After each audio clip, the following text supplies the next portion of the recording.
O objetivo do Evangelho, ele é o poder de Deus para transformar a nossa vida. O Evangelho tem que mudar a nossa vida. Temos que ser novas criaturas. Nascemos de novo. Temos uma nova identidade. Temos uma nova natureza. Então, se o Evangelho não está produzindo mudança, então não é o Evangelho verdadeiro. Porque o Evangelho é o poder de Deus. A Bíblia diz que Jesus veio para os seus. João capítulo 1, versículo 12. Mas os seus não o receberam. Mas a todos quanto receberam Jesus, deu-lhes o poder de se tornarem filhos de Deus. Você sabe que filho tem a natureza do Pai. Filho tem a essência do Pai. Filhos de Deus parecem com Deus. Cristãos parecem com Cristo. Então, o objetivo do Evangelho é nos transformar. Então, a obra de Deus só acontece na nossa vida quando ela é transformadora, quando ela muda a nossa vida. Você pode ver, os homens de Deus, eles foram transformados. Os homens de Deus foram transformados. Você pode ver que os 12 fugiram, os 11, né, porque um se perdeu ali no caminho. Os 11 fugiram no momento da crucificação de Jesus. Mas depois, o medo foi embora. Eles se alegraram em poder sofrer por Jesus. Se alegraram quando foram açoitados. O Evangelho tem que produzir mudança na nossa vida. O Evangelho tem que ser transformador.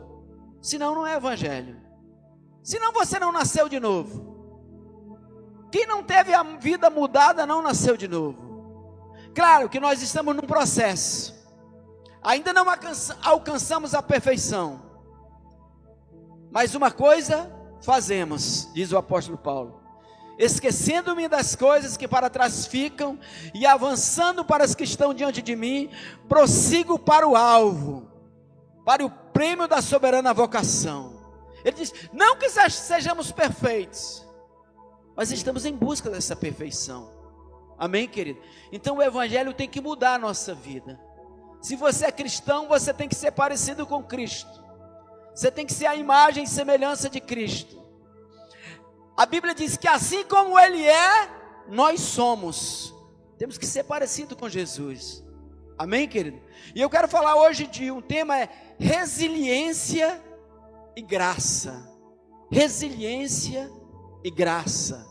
Isso é uma característica de quem teve a sua vida transformada. Quem recebeu graça, ministra graça, né? Resiliência e graça. Eu quero falar aqui uma coisa interessante. Uma das cidades, um dos estados americanos que mais influenciou o Evangelho no mundo, um dos estados americanos que mais influenciaram o Evangelho no mundo, é o estado de Oklahoma. É lá que fica a capital, Tulsa. De Tulsa vieram Kenneth Hagin, T.L. Osborne, David Robson, Oral Roberts, se eu não me engano, fundou a primeira universidade cristã nos Estados Unidos, talvez uma das primeiras. E é uma cidade marcante de homens de Deus, em Oklahoma.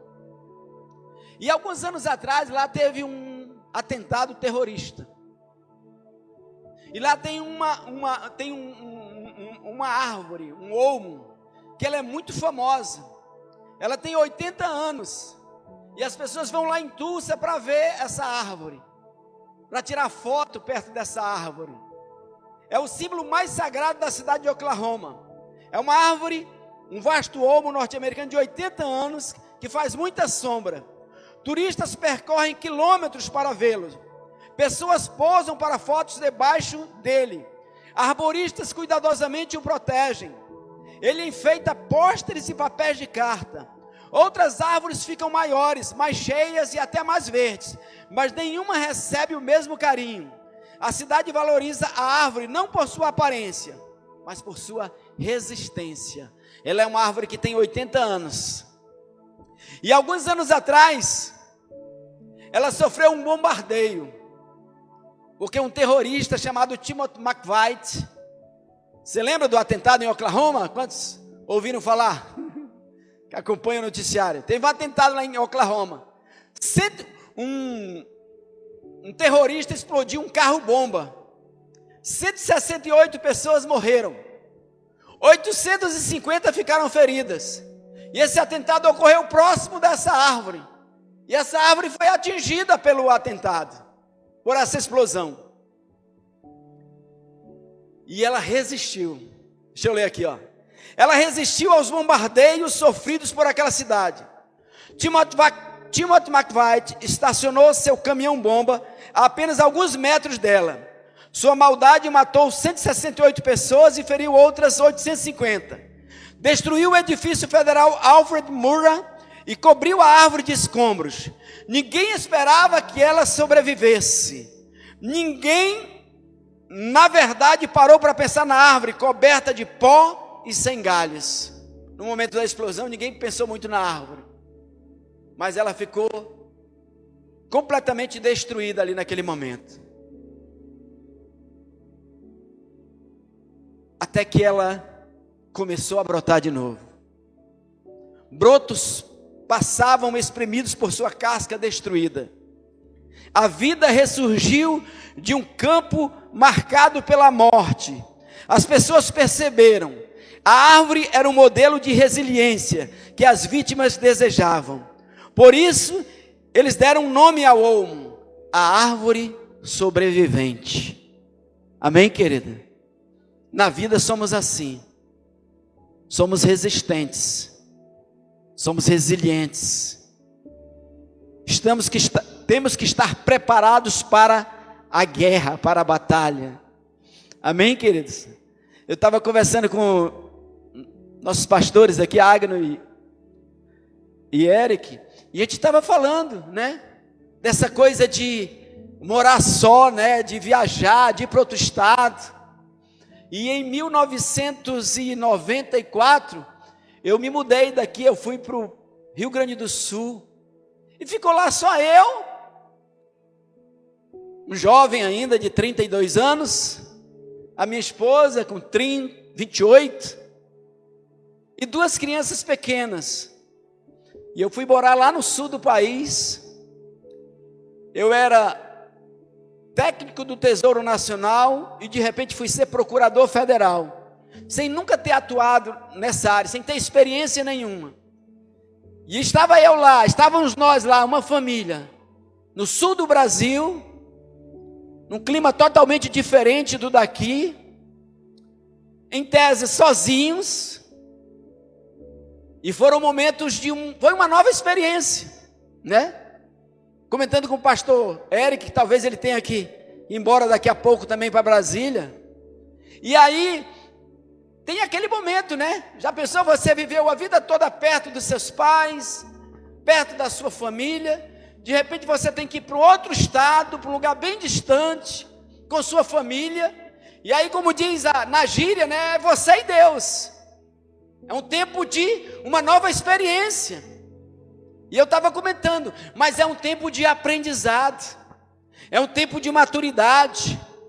As guerras, as batalhas, as lutas que nós enfrentamos, nos aperfeiçoam, nos capacitam, nos amadurecem.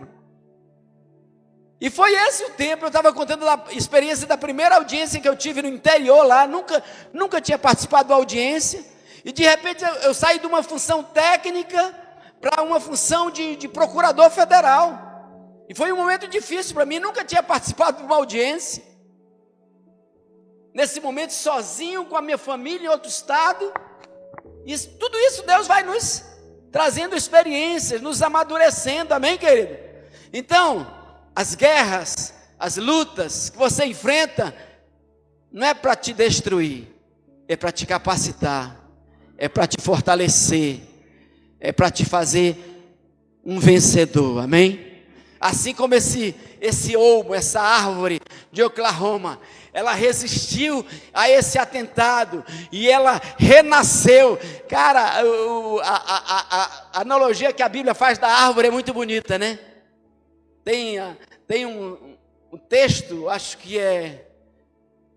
é o Jó que fala, né?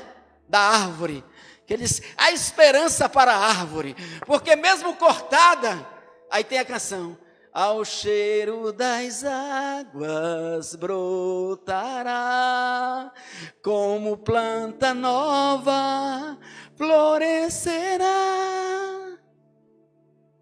seus ramos se renovarão, não cessarão os seus frutos e viverão. Você passou pelo deserto?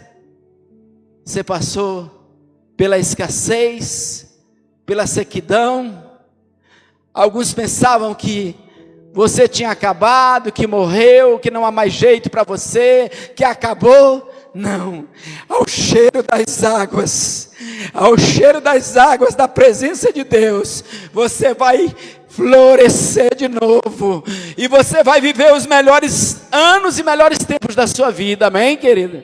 Se você crê assim, dê um aplauso para o Senhor, porque você é resiliente, você é forte, amém? Diga: eu sou resiliente. O Senhor é a fortaleza da minha vida, amém? Se o Senhor é a fortaleza da tua vida, querido, nada pode te deter, nada pode te parar. Estava comentando com o irmão, sabe, às vezes eu gosto muito de estudar pessoas que passaram por situações desesperadoras, e eu vejo os milagres. Você sabia que um avião da Coreia, um bebê caiu de um avião da Coreia, um avião coreano, um bebê caiu e ele sobreviveu, do avião, de um jato, um avião comercial, o bebê caiu, teve um acidente, o avião caiu, o bebê sobreviveu. Uma moça também caiu de um avião, sobreviveu, viveu muitos anos ainda. Eu vou mandar depois, eu posso até mandar o link para vocês. Uma comissária de bordo de uma empresa boliviana, se eu não me engano. Eu estava comentando com o irmão nesses dias, os sobreviventes dos Andes. Lembra da história dos sobreviventes dos Andes? O avião bateu numa montanha, querido. O avião bateu numa montanha. 16 pessoas morreram só no início. 16 pessoas morreram numa montanha, nos Andes. E aí, ele ficou pendurado numa encosta, a parte do avião, a parte da fuselagem que ficou com algumas pessoas. E depois, no dia seguinte, houve uma tempestade, uma avalanche, e derrubou de novo o avião por cima deles. Está na internet, e é história isso. E teve um cidadão lá, que no primeiro momento ele desmaiou, ele ficou tipo um edema cerebral, um negócio assim, em coma. 3 dias depois, no gelo, ele acordou. E eles conseguiram montar um rádio lá, com a fuselagem, com o equipamento do avião lá, conseguiram montar um rádio. E durante 75 dias eles ficaram perdidos lá. No 30º dia, eles ouviram pelo rádio: olha, já vamos cessar as buscas ao avião tal. Ao avião caiu nos Andes, que eram jogadores uruguaios. 30 dias. E eles tiveram que se alimentar com a carne dos que morreram no acidente. A carne congelou, eles se alimentavam. Imagina, querido, você comer carne humana. E eles comeram as carnes, eles se mantiveram vivos com a carne dos sobreviventes. 70 dias depois, quase mais de 2 meses, 5 deles saíram de lá para tentar encontrar ajuda. E eles escalaram montanhas congeladas, montanhas geladas, de 3.000 metros de altitude. Escalaram montanhas e desceram montanhas, e caminharam por 10 quilômetros. Como é, querido? querido, que o cara vai escalar uma montanha congelada, sem equipamento nenhum, depois de ter caído, um acidente de avião, tudo quebrado, tudo arrebentado. E eles chegaram e encontraram uma pessoa 10 quilômetros depois foram lá e resgataram os outros. Porque Deus tem a última palavra sobre a vida e sobre a morte. Imagina, hoje a gente conta essa história, mas imagina a situação daqueles homens naquele momento. Eles imaginaram: estamos perdidos, vamos morrer. Mas Deus, a graça de Deus, segurou eles, fortaleceu eles. Talvez se fosse perguntar deles agora: como é que você conseguiu caminhar 10 quilômetros depois de um acidente de avião, quebrados, 2 meses sem alimento adequado, sem alimentação adequada, a água tinha que pegar o gelo, tentar descongelar de alguma maneira, porque Deus pode fazer o impossível acontecer, amém, querido? Deus pode fazer o impossível acontecer. E o que acontece? Nós renascemos. Você pode renascer, amém? Árvore sobrevivente. Você tem o Espírito de Deus, amém? Agora veja aqui, existe pessoas que são produtores de sofrimento. Já viu falar em produtores de sofrimento? Pessoas que causam a dor nos outros, pessoas que perseguem os outros. Esse Timothy McVeigh, esse terrorista, ele produziu muito sofrimento naquele lugar. 165 pessoas morreram, 850 pessoas ficaram feridas. A própria árvore foi objeto dos ataques, da fúria, do ódio desse homem. Mas a árvore resistiu. Amém, querido? Existem produtores de sofrimento. E aí na Bíblia, nós encontramos da mesma maneira situações parecidas. Durante 10 anos, Davi foi perseguido por Saul. Saul produzia sofrimento em Davi. Saul fez com que Davi abandonasse a sua esposa, fosse embora. Saul fez com que Davi tivesse que ser foragido, fugir. Saul fez com que Davi procurasse o refúgio nos seus inimigos, que ele tinha guerreado contra. Saul separou Davi da sua família. Saul separou Davi dos seus pais. Os Timothy McVeigh ainda abalam nossos mundos. Eles ainda sem razão, inexplicavelmente, nos mutilam e deixam cicatrizes. Queremos imitar a árvore, sobreviver ao mal, sobrepor-nos à ruína. Mas como? Amém, querido? A gente tem que sobreviver ao mal. A gente tem que vencer o mal. A gente tem que vencer os desafios. Amém? E aí, como que a gente vence o mal?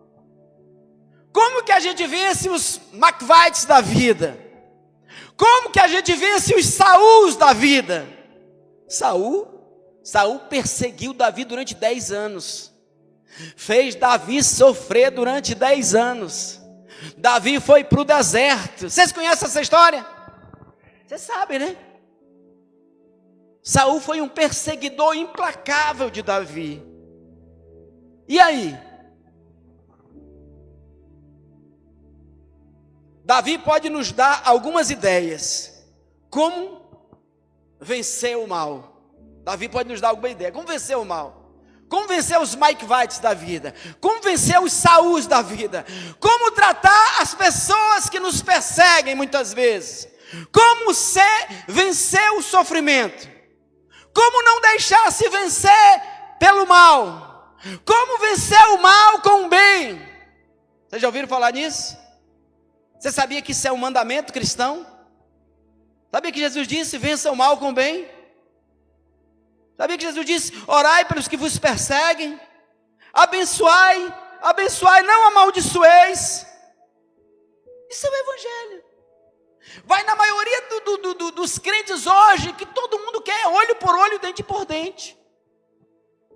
Quer retribuir o mal com o mal. Por quê? Porque temos uma igreja de multidões, mas não temos uma igreja transformada pelo poder de Deus. Temos frequentadores, temos clubes sociais religiosos, mas não temos pessoas transformadas, impactadas pelo Evangelho. E Davi, o mesmo acontece com Saul. Olha lá, Davi pode nos dar algumas ideias. Quando Saul dá uma de McVite e entra no mundo de Davi, Davi se lança no deserto, onde encontra refúgio entre as cavernas próximas do Mar Morto. O mesmo acontece com Saul. E em duas cenas dramáticas no deserto, Davi exemplifica como transmitir graça à pessoa que não lhe dá outra coisa senão sofrimento. Eu pergunto para você, como transmitir graça a uma pessoa que não lhe dá outra coisa senão o sofrimento? Primeira cena. Olha o que aconteceu. Davi perseguido durante 10 anos.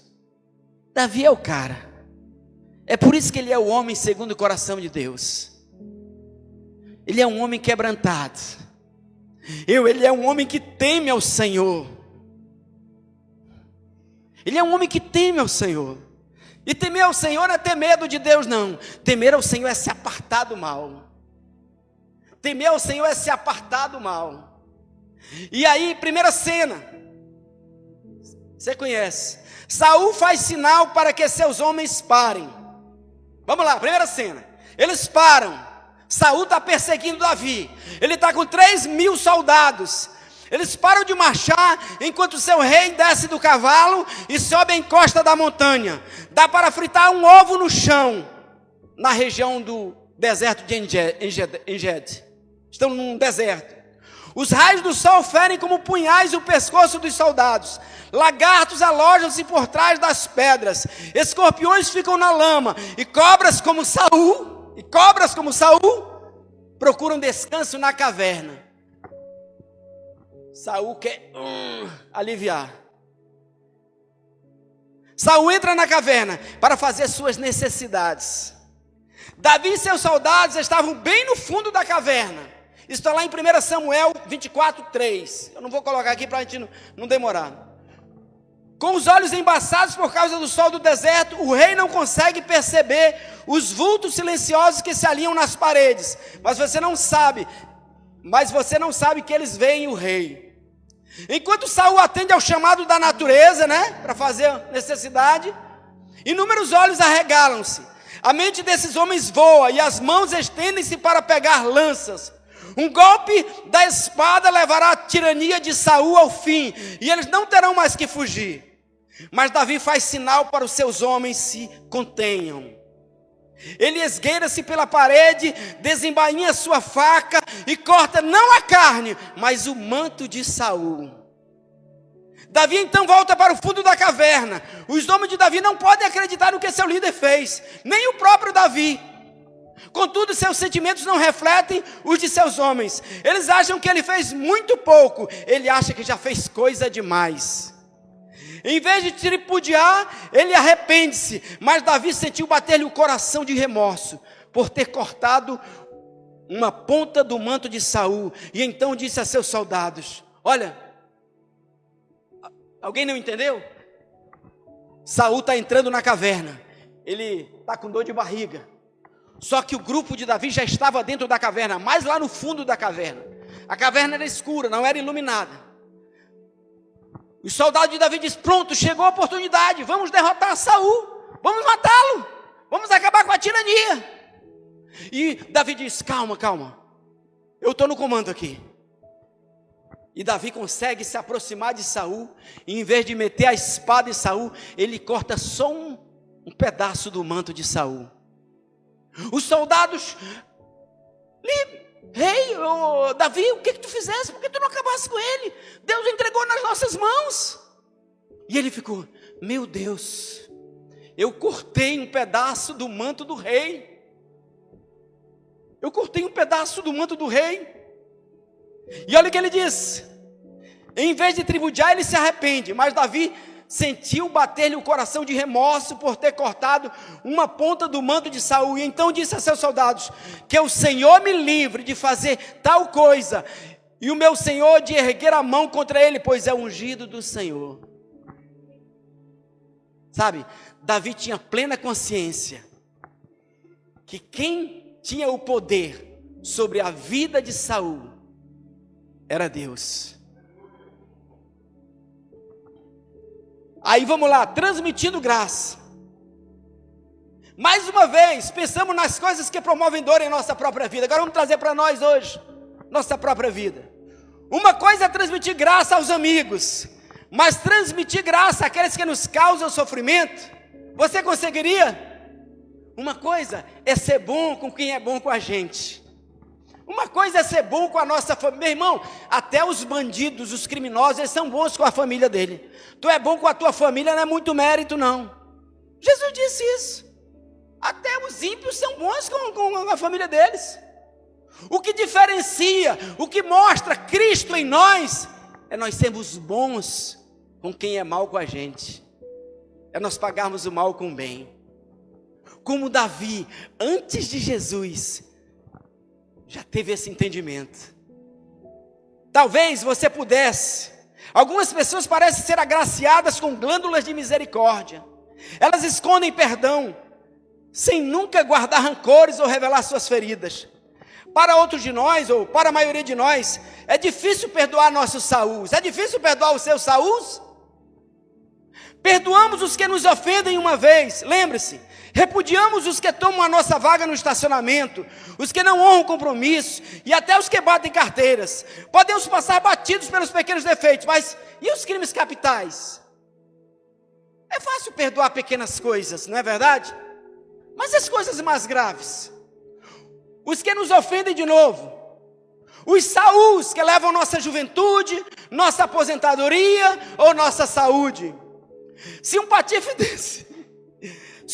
desse buscasse sombra em sua caverna, ou estivesse dormindo aos seus pés, você faria o que Davi fez?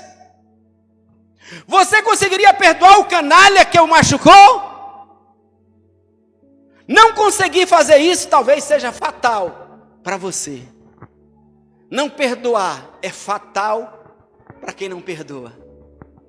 Olha o que diz a Bíblia. O ressentimento mata o insensato e a inveja destrói o tolo. Jó 5:2. A vingança faz sua atenção prender-se aos momentos mais feios da vida. A desforra faz seus olhos concentrarem-se em eventos dolorosos de seu passado. É para lá que você quer olhar? Contar e reviver suas feridas? Falar de você uma pessoa melhor? De forma alguma, isso irá destruí-la. Se você procurar, queridos, não todos, mas muitas pessoas doentes, com doenças malignas, se for você procurar, muitas têm um histórico de mágoa e de rancor. A ciência já prova isso. São as doenças psicossomáticas, decorrente da amargura, da mágoa. O escritor dos provérbios, o escritor Jó, eles falam isso. Isso irá destruí-lo. Ele enfrentou Saul como enfrentou Golias, colocando-se diante de Deus ainda mais. Quando os soldados na caverna instigaram Davi a matar Saul, veja no que Davi estava pensando: que o Senhor me livre de fazer tal coisa a meu Senhor, de erguer a mão contra ele, pois é o ungido do Senhor. Quem gritou para Saul da entrada da caverna? Aí depois que ele saiu da caverna, ele gritou para Saul. Sabe o que ele fez para gritar para Saul? Ele se inclinou.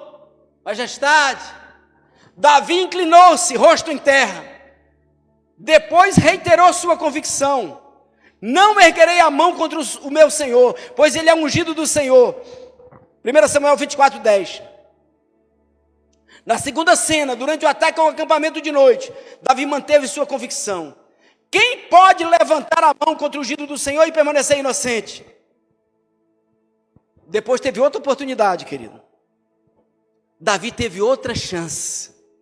Com certeza o diabo tentou Davi a ele matar ele mesmo, matar o próprio Saul. Imagina se Davi matar Saul, querido. Era o fim dele. Ele ficaria desmoralizado. Ele matou o rei, cara.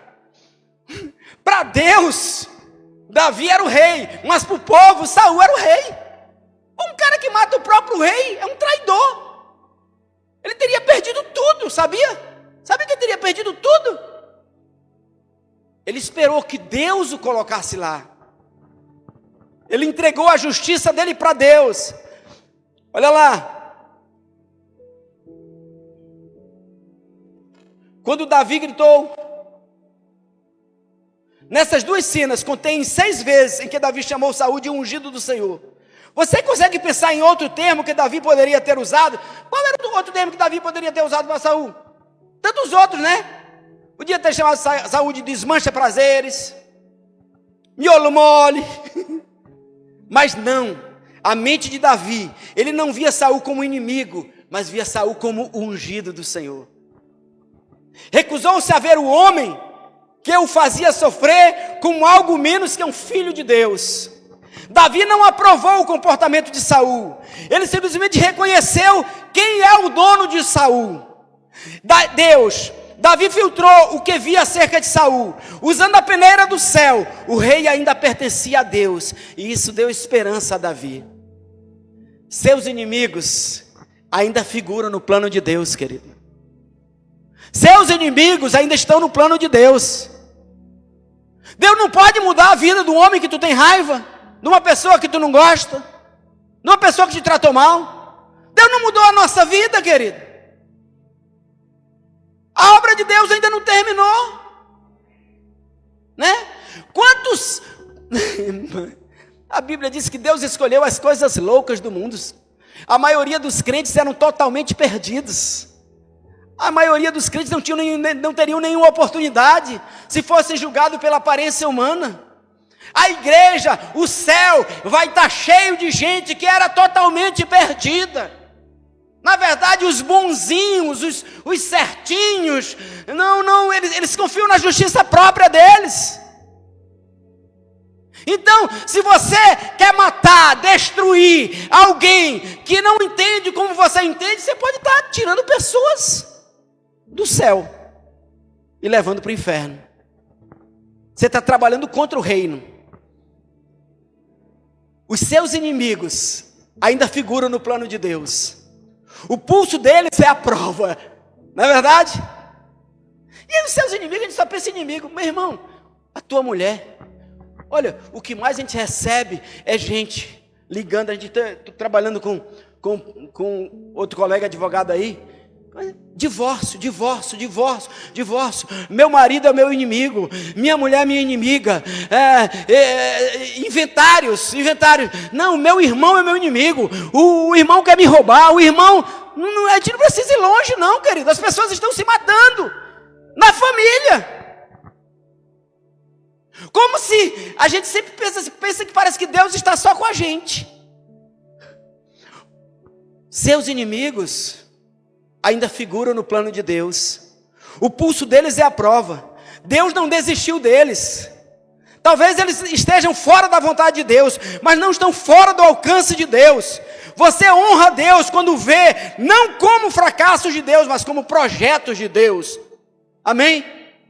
Diga assim: Senhor, todas as pessoas que me machucam, que me ferem, que me maltratam, elas ainda estão no teu plano, Senhor. Tu podes fazer o impossível acontecer na vida delas. Se você crê, dê um aplauso para o Senhor. Deus ainda é o juiz. agora você que é o juiz. Quem é o juiz? É você? Davi poderia ser feito juiz. Ele disse, eu sou o juiz, eu vou acabar com Saul aqui. Além disso, quem nos encarregou do serviço de vingança? Davi entendeu isso. Da entrada da caverna, ele declarou: o Senhor julgue entre mim e ti, vingue ele os males que tens feito contra mim, mas não levantarei a mão contra ti. O Senhor seja o juiz e nos julgue. Incrível, né? Meu irmão, se alguém se levanta injustamente contra ti, entrega para Deus. Porque se Deus tiver de fazer alguma coisa, Ele vai fazer do jeito dele. Tu não vai precisar sujar as tuas mãos, não. Saul morreu. Chegou um dia que ele morreu. E não precisou ser pela mão de Davi. Não precisou ser pela mão de Davi. O Senhor julgue. Ele disse, veja seus inimigos, não como falhas de Deus, mas como projeto de Deus. Deus ocupa o único assento na corte suprema do céu. Ele usa a beca e se nega a dividir o martelo. Por essa razão Paulo escreveu: nunca procurem se vingar, mas deixem com Deus a ira, pois está escrito: minha é a vingança, eu retribuirei, diz o Senhor. Romanos 12, 19. A vingança tira Deus da equação. Os que fazem justiça pelas próprias mãos tomam o lugar de Deus. Não tenho certeza de que o Senhor poderá cuidar disso. O Senhor pode castigar muito pouco ou devagar demais. Deixe esse assunto nas mãos, obrigado, das minhas mãos, O cara que quer fazer justiça própria, ele diz assim, não sei se Deus vai cuidar dele, Deus vai ser bonzinho com ele, deixa isso aqui comigo que eu vou resolver. É isso que você quer dizer? Não foi assim com Jesus. Ninguém tinha uma noção mais clara do que era certo e errado do que o Filho perfeito de Deus. Não obstante, Jesus, quando sofria, não fazia ameaças, mas entregava-se àquele que julga com justiça. Somente Deus determina sentenças exatas. Impomos castigos leves ou severos demais. Deus faz a justiça perfeita. Cabe a Ele a vingança. Deixe seus inimigos nas mãos de Deus. Ao fazer isso, você não estava endossando a má conduta deles. Você pode odiar o que alguém fez, sem se deixar consumir pelo ódio. Perdoar não é justificar. Perdoar também não é fingir. Davi não encobriu ou evitou o pecado de Saul, ele tratou de forma direta. Ele não evitou o problema, mas evitou Saul. Saul voltou para casa, mas Davi e seus soldados foram para a fortaleza. Faça o mesmo. Transmita graça, mas se for necessário, mantenha a distância. Você pode perdoar o marido abusivo, sem ter que viver com ele. Vou já terminar, amém, querido? Perdão, já terminar. Perdão não é aceitar ou endossar o ofensor. Perdão não é loucura. Perdão é, em sua essência, optar por ver o ofensor com os olhos diferentes. Perdoar é seguir em frente, não pensar mais na ofensa. Você não justifica, endossa ou aceita o ofensor. Você simplesmente coloca o que pensa sobre ele no caminho que leva ao céu. Você vê o seu inimigo como filho de Deus e a vingança como algo que cabe a Deus. A propósito, como nós recipientes da graça podemos fazer menos que isso? Será que temos coragem de pedir graça a Deus quando nos recusamos a transmiti-la? Esse é um grande tema de discussão nas Escrituras. Jesus era duro com os pecadores que se recusavam a perdoar outros pecadores.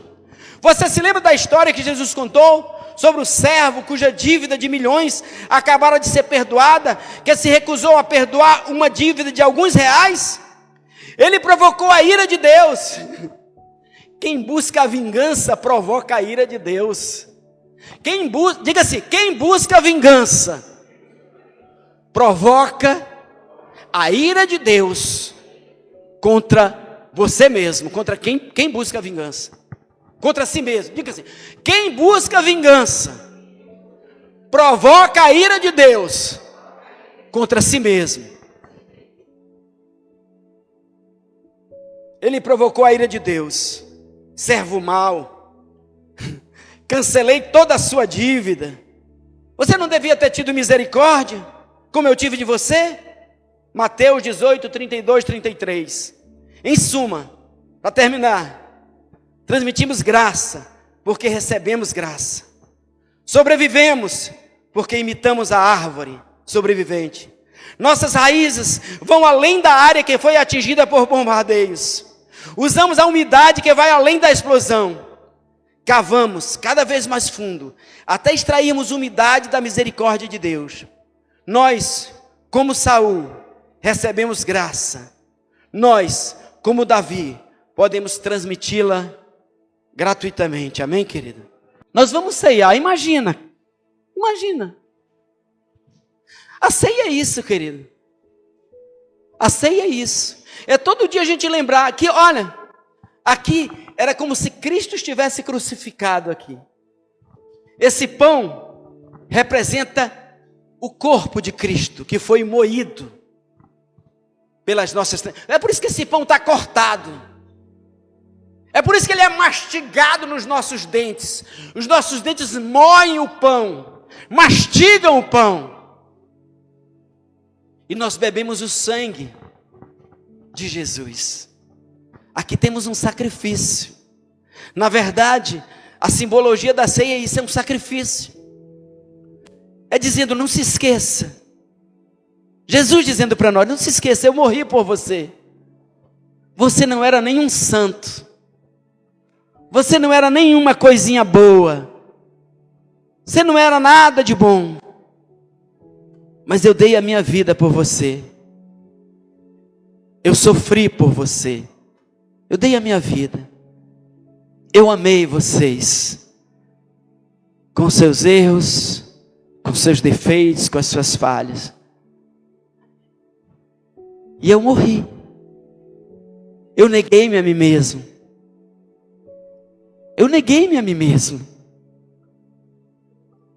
Eu não avaliei a justiça, o que vocês mereciam, se não mereciam. Eu simplesmente me entreguei por você. E o recado da ceia é isso.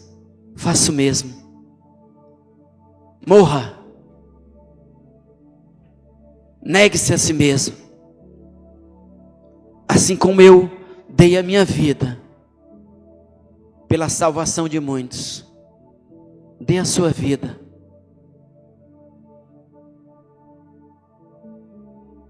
Por aqueles que precisam de salvação. Nós não precisamos dar a vida para os que não precisam de salvação. Jesus se alegrou porque achou, o pastor lá se alegrou porque achou uma ovelha perdida. As 99 já estão salvos. Nós estamos aqui, querido, pelos que estão perdidos. Não é pelo salvo. Glória a Deus pela sua vida.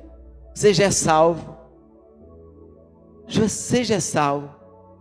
Mas talvez tenha alguém na sua família que briga com você, que persegue você. Talvez tenha alguém no teu trabalho que te persegue, que te maltrata. Talvez tenha alguém em algum lugar que ainda não entendeu o amor e a graça de Deus. E eu e você fomos chamados para proclamar, para transmitir essa graça e esse amor. Amém, meus amados?